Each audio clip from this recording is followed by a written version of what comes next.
Hi friends, welcome to Karyampudi'sVlog. ఈరోజు మీ అందరికి ఇష్టమైనటువంటి KFC చికెన్ మన ఇంట్లో ఎలా చేసుకోవాలో చూపించేస్తుంది మీ శ్రీదేవి. అయితే ఈ వీడియో చూసిన తర్వాత ఒక్కసారి నేను చెప్పిన విధంగా ట్రై చేసేసి ఎలా వచ్చిందో నాకు మంచి కామెంట్ పెట్టండి. అలానే ఈ వీడియో చూసే ముందు గుర్తు పెట్టుకుని సబ్స్క్రైబ్ చేసుకోండి. కొత్తగా నా ఛానల్ చూసేవాళ్ళు ముందు బెల్ ఐకాన్ నొక్కారనుకోండి, నా వీడియో నోటిఫికేషన్స్ అన్నీ మీ ముందుగా కనిపిస్తే మీరే చూడొచ్చు. మీ ఫ్రెండ్స్కి, బెస్ట్ ఫ్రెండ్స్కి అందరికీ షేర్ చేయండి. ఈ వీడియో నచ్చుతుందని అనుకుంటానండి. ఇక లేట్ చేయకుండా మన వీడియోలోకి వెళ్ళిపోదాం. మనం బయటికి వెళ్ళి తినే పరిస్థితులు లేవు కదా, అందుకే మన ఇంట్లోనే KFC చికెన్ చేసేసుకొని ఎంజాయ్ చేస్తూ తినేద్దాం. మీరు అవసరమైతే బయటికి వెళ్ళేటప్పుడు కంపల్సరీ మాస్కులు వేసుకొని మాత్రమే వెళ్ళండి.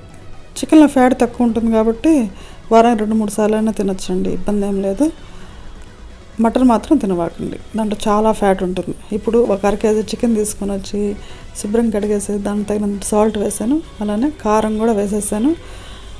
ఇప్పుడు చికెన్ మసాలా ఒక చిన్న స్పూన్ వేసి 1 స్పూన్ మజ్జిగ వేసానండి. పుల్లటి మజ్జిగ అయినా పర్లేదు, మామూలు మజ్జిగ అయినా పర్లేదు, ఏదైనా సరే మజ్జిగ వేసేసి అన్నీ కలిసేట్లు చక్కగా కలపండి.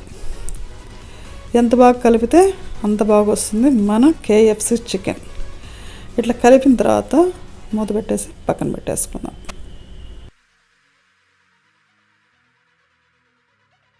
ఇప్పుడు ఒక 150 గ్రామ్స్ కార్న్ఫ్లోర్ తీసుకొని దానికి సరిపోయినంత సాల్టు, కారము, అలానే చికెన్ మసాలా కూడా చిన్న స్పూన్ వేసేసి మొత్తం బాగా మిక్స్ అయ్యేంత వరకు మిక్స్ చేద్దాం.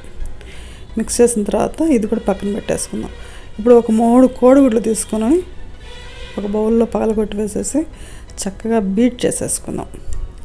అయితేనండి ఈ ఫ్రై సాంబార్ చేసుకున్నప్పుడు, రసం చేసుకున్నప్పుడు, వట్టిపప్పు చేసుకున్నప్పుడు దేనికైనా చాలా బాగా సూట్ అవుతుందండి. అలానే బ్రేక్ఫాస్ట్ కూడా చేసుకుంటారు కొంతమంది. లంచ్కి అయితే అన్నంలో నన్ను చేసుకోవచ్చు, ఈవినింగ్ స్నాక్ కూడా చేసి పెట్టచ్చండి పిల్లలకి. హెల్తీనే, చాలా టేస్టీగా ఉంటుంది. అసలు ఒట్టిదైనా తింటూ ఉంటే చాలా బాగుంటుందండి. నేను తిన్నాను కాబట్టి నాకు తెలియదు, మా పాప తింటారు కాబట్టి చాలా బాగుందని చెప్పారు. ఈ విధంగా నేను చెప్పిన విధంగా ఒక్కసారి ట్రై చేసి మీ పిల్లలకి పెట్టేసేయండి. ఇప్పుడు మనం రెడీ చేసుకున్నటువంటి చికెన్ ముక్కని ఒకదాన్ని తీసుకొని కార్న్ఫ్లోర్లో చక్కగా దొర్లించండి, మొత్తం పిండంతా పట్టేంత వరకు. ఇప్పుడు దాన్ని తీసుకుని మరలా కోడిగుడ్డు బీటింగ్ చేసాం కదా, కోడిగుడ్డు లిక్విడ్లో వేసేసుకొని అది తీసి మరలా కార్న్ఫ్లోర్లో ఒక్కసారి దొర్లించండి. అది పిండి పూర్తిగా పట్టేంత వరకు అట్లా దొర్లించిన తర్వాత ఒక ప్లేట్లోనో గిన్నెలో తీసి పక్కన పెట్టుకుందాం. ఈ విధంగా మన చికెన్ ముక్కలన్నిటినీ చేసుకొని పక్కన పెట్టుకోవాలండి.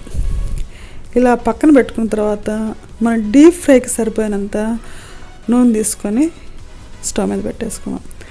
ఇప్పుడు ఒక్కోటి అది నూనె బాగా వేడెక్కిన తర్వాత మీడియం ఫ్లేమ్లో పెట్టుకోండి, లేకపోతే మీడియం కంటే తక్కువ పెట్టుకున్నా పర్లేదు. ఇట్లా ఒక్కో ముక్క తీసి దాంట్లో వేసేసి అది బాగా వేగనివ్వండి, మధ్య మధ్యలో టర్న్ చేయండి. మీకు వేగిన తర్వాత తెలుస్తుందండి, అది కొంచెం లైట్గా పొంగినట్టు క్రిస్పీగా కనిపిస్తుంటుంది మనకి వేగిన తర్వాత. అలా వేగిన దాన్ని చక్కగా మనం సర్వింగ్ ప్లేట్లో తీసేసుకొని సర్వ్ చేసేసుకోవటం అండి. చూడటానికి అందంగా ఉంది, ఎంత ఈజీనో చూసారు కదా KFC చికెన్. అదేనండి KFC అంటే కారంపూడిస్ ఫ్రైడ్ చికెన్. అర్థమైందా? చాలా టేస్టీగా ఉందన్నమాట. మా వారైతే భలే బాగా ఇష్టపడ్డారు దీన్ని, అంత టేస్టీగా ఉందంట. ఒక్కసారి మీరు కూడా ట్రై చేస్తారనుకుంటానండి. మరో మంచి వీడియోతోటి మీ ముందుంటా. రేపు ఆదివారం చేసేసుకోండి ఒక్కసారి.